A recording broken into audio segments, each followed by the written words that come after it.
Hello again, everybody, and welcome to another edition of Inside the Idaho Vandals. I'm Dennis Panchin with interim football coach Jason Gesser. Wow, your life has changed in the last 10 days, hasn't it? Wow is right. Wow is right. It's been crazy. This whole past week and the scenario that it happened with. Nothing easy, nothing ideal, nothing that you perceive it to happen in or you want it to happen in that way.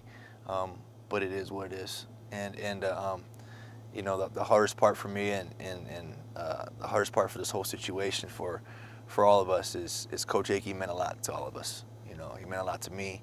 He meant a lot to the players. And that's the hardest situation right now.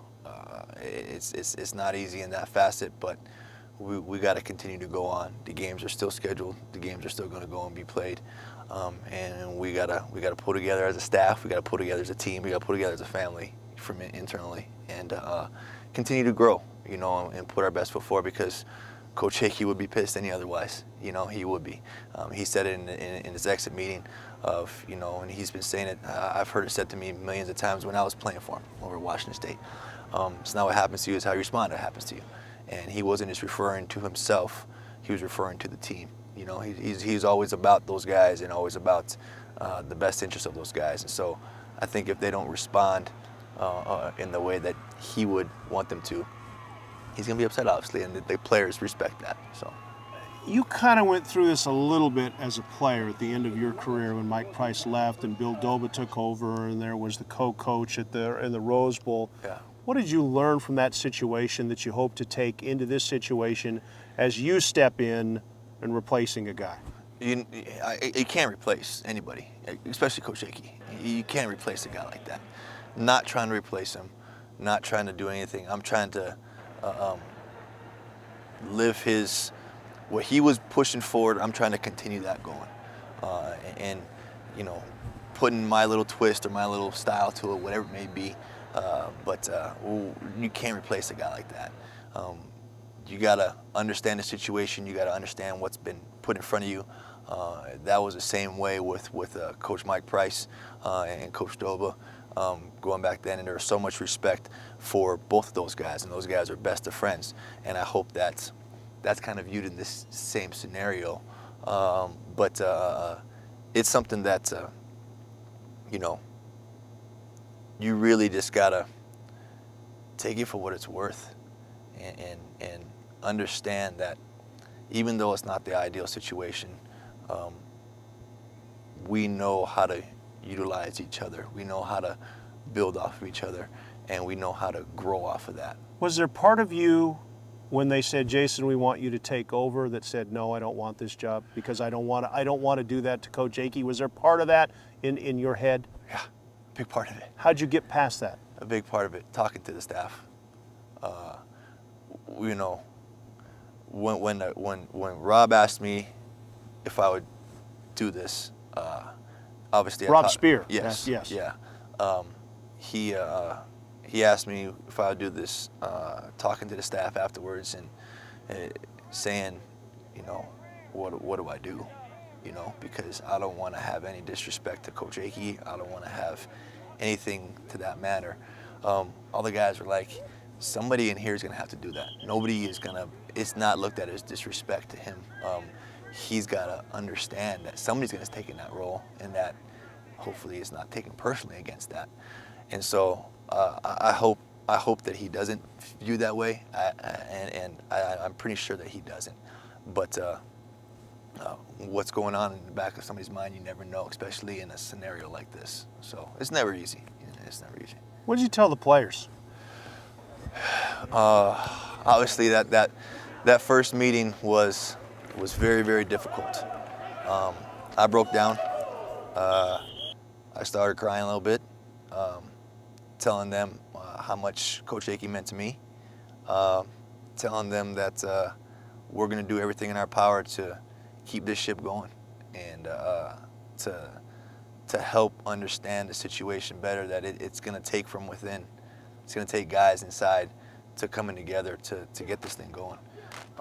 That was my biggest message. And it's not about stats. It's not about how many throws you get or how many yards you carry for, how many sacks you have or interceptions you may occur during a game or a season. It's about being there for each other and playing for each other and playing for a purpose. And at the end of the day, I think and I hope and I pray that these guys now have a purpose to play for. And they do come together as a family and do come together as a team to play. I was fortunate enough to cover you as an athlete at Washington State, and I thought you were one of the great competitors I've ever covered in 35 years of doing this. What type of coach are you going to be? Same way. I'm very, very competitive. The one thing that you'll find out about me and the guys already know, as a coordinator to a head coach, things change. Yes, the title is different. You may be talking to the team more than you're just talking an offense, but I care a lot. I care a lot about the kids. I care a lot about the program. I'm very, very passionate about what we do, just like how I was when I played.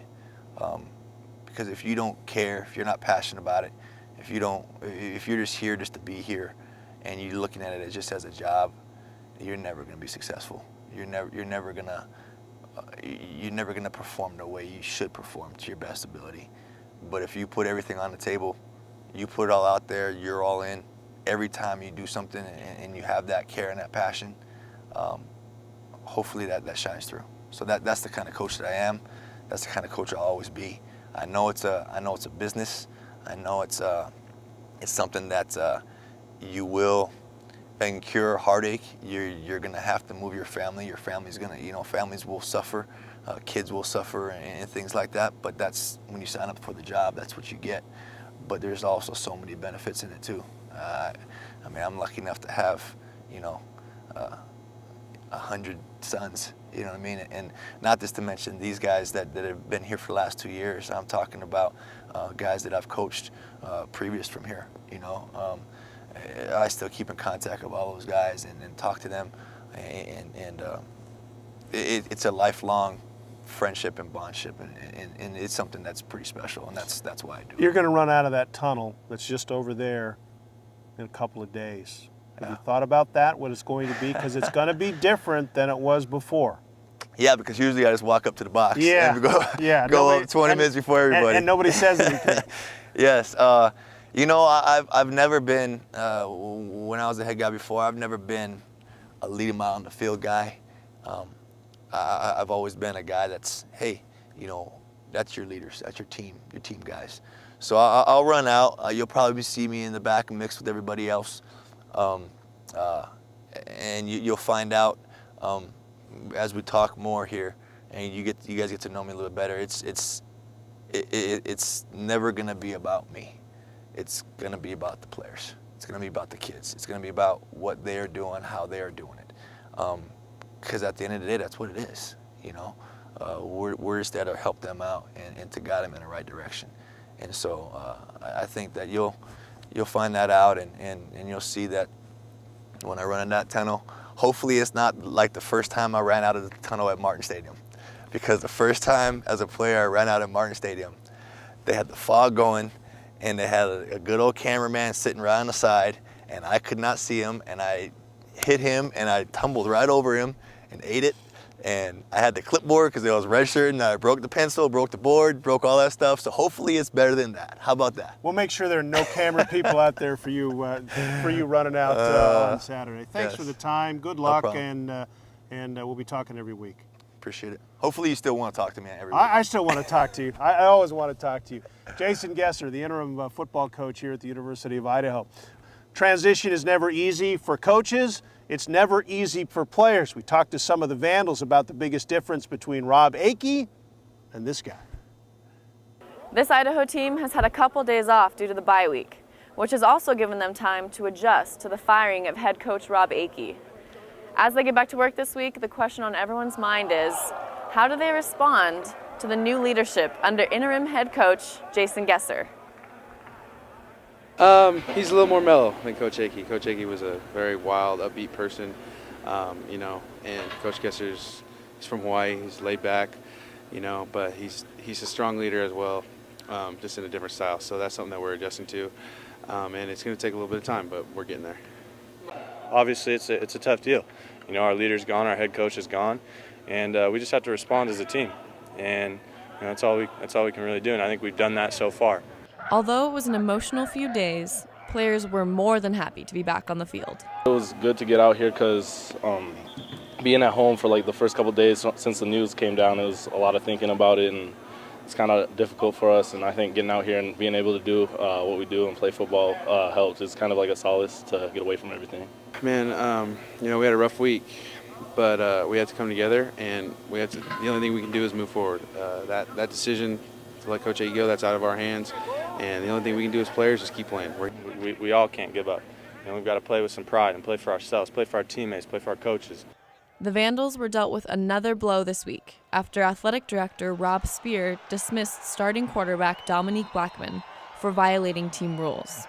Despite the setbacks, the Vandals move forward as they prepare to host the San Jose State Spartans in the Dome this Saturday. Coming up on Inside the Vandals, we sit down with head women's basketball coach John Newley. We'll be right back.